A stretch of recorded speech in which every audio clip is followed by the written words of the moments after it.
Selamat pagi, Mbak. Alhamdulillah baik.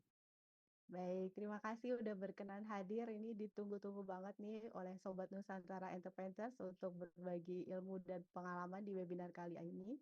Baik, sebelum dimulai, izinkan saya mengingatkan Sobat Nusantara Entrepreneurs selama sesi paparan, Bapak Ibu bisa mengajukan pertanyaan di kolom chat. Nanti saya akan coba capture pertanyaannya dan nanti akan bacakan di sesi Q&A. Nanti setelah selesai paparan akan ada sesi Q&A khusus yang bisa jadi membacakan chat atau juga bertanya langsung. Baik, tentunya sudah tidak sabar lagi nih Sobat Nusantara Entrepreneurs, kepada Bapak Rama saya persilakan untuk menyampaikan paparannya. Monggo Pak Rama. Ya, baik. Selamat pagi. Assalamualaikum warahmatullahi wabarakatuh. Terima kasih untuk kehadiran Bapak dan Ibu dan juga kesempatan yang diberikan kepada saya untuk menyampaikan beberapa materi ya. Topik kita kali ini adalah kaitan dengan enterprise arsitektur yang tadi mungkin sudah disampaikan juga oleh Pak Dharma ya. Jadi dari beberapa aspek-aspek yang nanti kita lihat, yang nanti kita implementasikan juga untuk kebutuhannya PT Perkebunan Nusantara Group, sehingga nanti diharapkan bisa mendapatkan landscape arsitektur yang clear ya, cukup jelas dari aspek bisnis, kemudian data, aplikasi, dan juga teknologi. Oke, mungkin saya izin share screen ya Bapak dan Ibu.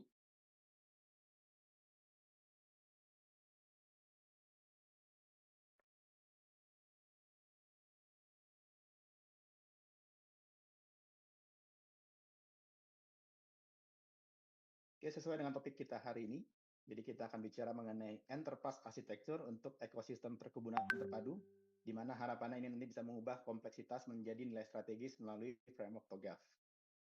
Nah, sebetulnya kalau kita bicara soal enterprise arsitektur, sudah ada regulasi yang mendasarinya.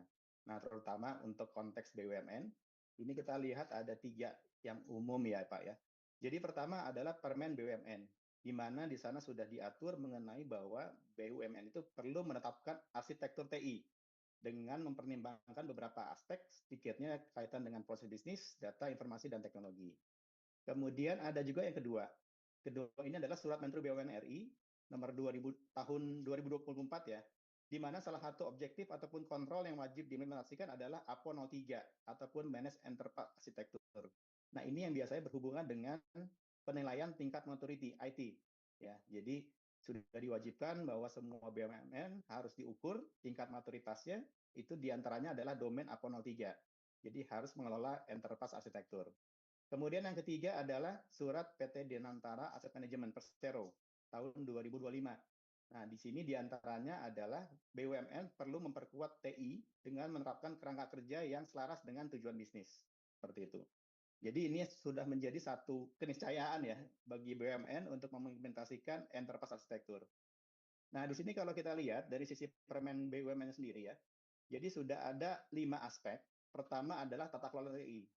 Artinya setiap BUMN tata kelola TI-nya sudah harus disiapkan karena sudah menjadi kerangka pengelolaan TI yang sifatnya menjadi corporate ya ataupun corporate wide. Kemudian yang kedua, arsitektur TI. Jadi sudah diwajibkan juga bahwa perusahaan harus memiliki arsitektur TI. Kemudian komite pengarah TI juga harus dimiliki oleh perusahaan. Kemudian yang keempat, ini tidak kalah penting adalah berhubungan dengan ketahanan siber ya. Jadi ini yang juga menjadi satu tren saat ini bahwa masalah cyber security, kemudian bagaimana kita menyikapi mengenai insiden keamanan, itu juga sudah menjadi satu. Assalamualaikum warahmatullahi wabarakatuh. Perkenalkan, nama saya Paizin Krani, Sekretariat Unit Betung Kerawo. Dari PTPN Perkebunan Nusantara 4 Regional 7 Unit Betung Kerawo.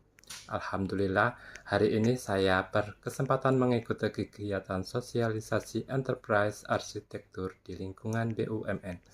Jujur sebelumnya saya belum terlalu paham sedetail apa pentingnya arsitektur TI bagi perusahaan. Tapi setelah mengikuti pemaparan hari ini saya jadi benar-benar paham. Ternyata ini bukan sekedar kebutuhan IT saja. Ini sudah menjadi kewajiban regulasi dimulai dari Permen BUMN nomor per 2-MBU-03-2023 yang mewajibkan seluruh BUMN untuk memiliki arsitektur teknologi informasi yang terdokumentasi. Ada 3 aspek utama yang harus diperhatikan: proses bisnis, data, dan informasi, serta teknologi.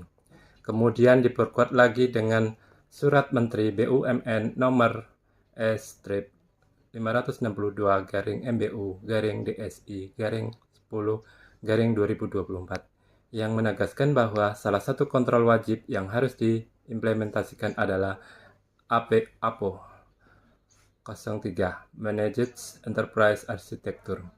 Dan terakhir, ada arahan dari Danantara Asset Management melalui surat nomor SR122/DI/DAM/DO/2025 bahwa BUMN harus memperkuat tata kelola TI dengan kerangka kerja yang selaras dengan tujuan bisnis. Dari sosialisasi ini saya belajar 5 hal penting yang harus ada di BUMN. Pertama, tata kelola TI sebagai kerangka pengelolaan. Kedua, arsitektur TI sebagai blueprint perusahaan. Ketiga, komite pengarah TI untuk pengawasan strategi. Keempat, ketahanan dan keamanan cyber untuk melindungi aset digital kita. Dan kelima, rencana strategis TI agar roadmap teknologi kita sejalan dengan strategi bisnis PTPN 4. Bagi saya, kegiatan ini sangat relevan dan tepat waktu, karena transformasi digital di PTPN 4 sudah tidak bisa ditunda lagi. Dengan adanya dasar regulasi yang jelas seperti ini, kita jadi punya arah yang sama untuk membangun sistem yang lebih terintegrasi, efisien, dan aman. Saya mengapresiasi panitia dan permateri yang sudah menyampaikan materi dengan sangat runtut dan mudah dipahami. Semoga ilmu yang kita dapat hari ini bisa diimplementasikan di unit kerja masing-masing. Mari bersama-sama kita wujudkan PTPN 4 yang lebih modern dan berdaya saing. Wassalamualaikum warahmatullahi wabarakatuh.